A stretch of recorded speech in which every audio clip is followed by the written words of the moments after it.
안녕하세요. 함께하는 사람들과 희망을 이야기하는 방송 이성란입니다.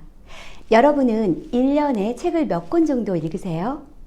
해마다 1월이 되면 올해는 책을 정말 많이 읽어야지 하고 생각했다가 12월이 되면서 되돌아보면 올해도 하는 후회를 반복하고 있지는 않으세요?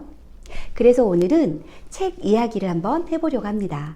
많은 책들 중에서 최근 제 마음에 꽂힌 책이 한 권 있었습니다.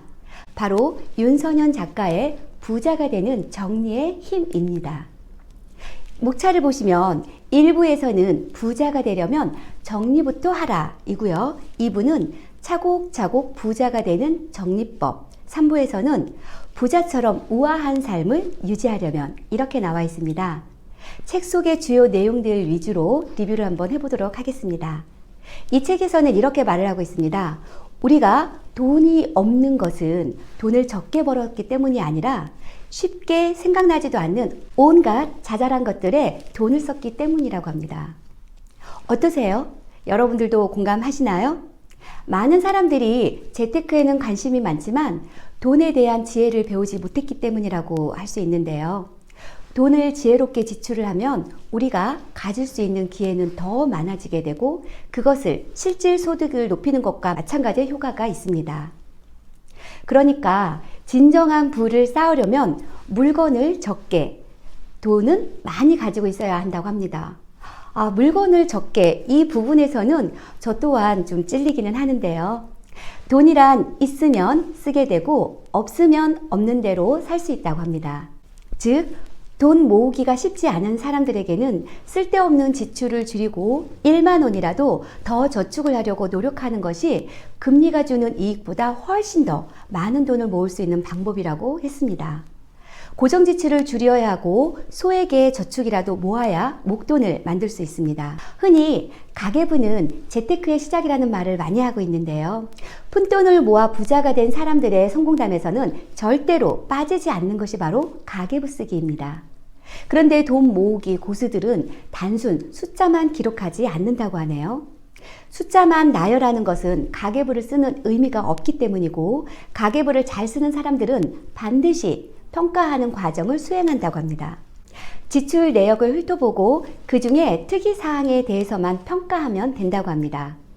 영수증 정리만으로도 지출을 줄일 수 있는 방법이 있다고 하는데요. 이 방법은 저희 연구소에서 개발한 머니투토 프로그램과 비슷하기도 합니다. 이 책에서는 영수증을 지퍼백에 일주일 동안 모으고 간식, 이동, 생활비, 유흥, 쇼핑처럼 항목별로 분류를 하고 영수증의 품목들을 쭉 훑어보고 특이사항이나 평가 내용을 영수증이나 수첩에 따로 기록하면 된다고 합니다. 한 달이 지나면 항목별 묶음들의 합계와 영수증 개수를 파악하고 영수증 개수를 세어보면 한 달 동안 얼마나 많이 이용했는지 빈도수를 알게 되기 때문에 소비 패턴도 쉽게 파악할 수 있는 방법이라고 합니다.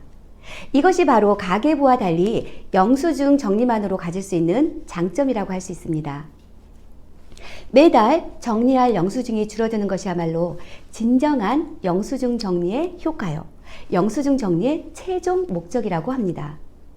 매달 영수증이 줄어드는 것을 목적으로 한다? 생각만 해도 참 기분이 좋지 않으세요? 사람들이 돈을 모으지 못하는 이유는 방법을 몰라서가 아니고 그 이유를 몰라서라고 말하고 있는데요. 돈은 은행에 가서 단순 정기적금만 가입을 해도 모을 수 있기 때문입니다. 그리고 대부분의 사람들이 실천하고 있기도 하죠. 그러나 막연하게 돈을 모아야지 하는 생각만으로는 돈을 모으는데 전혀 도움이 되지 않는다고 합니다. 더 모을 수 있는 돈도 당장에 이익에 급급해서 생각 없이 써버리기 때문입니다. 돈을 잘 모으기 위해서는 돈을 모으는 목적이 분명해야 한다고 강조하고 있습니다.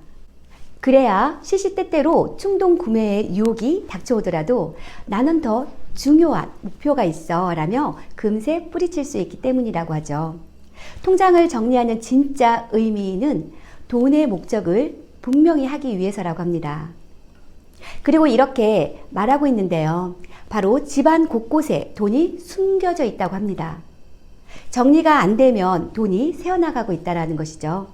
우리는 한 번쯤 잃어버린 돈이 아니라 잊어버린 돈을 찾았던 경험이 있을 텐데요.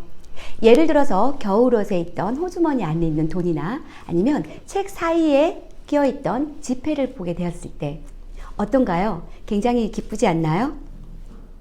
새어나가는 돈을 잡기 위해 집안 곳곳을 청소하고 정리를 하면 더 좋겠지만요.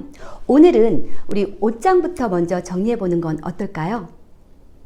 옷장에는 옷이 가득 차 있는데도 불구하고 정리할 옷이 없다고요? 그렇다면 혹시 아래 7가지에 해당되지는 않는지 한번 체크해 보시겠어요? 예를 들어서 해진 옷이 있다면 그건 어차피 집에서 입을 거니까, 화려한 옷이 있다면 언젠간 한번 입을 일이 있지 않을까? 사이즈가 작은 옷이 있다면 살을 빼야 하니까 살 빼면 입어야지. 그리고 사이즈가 큰 옷이 있다면 혹시나 살이 찌면 어떻게 하지? 라는 부분. 그리고 교복과 같은 유니폼이 있을 경우는요, 추억 때문에 버리질 못하고요. 조금 불편한 옷은 비싸게 산 옷인데 그냥 두면 안 될까?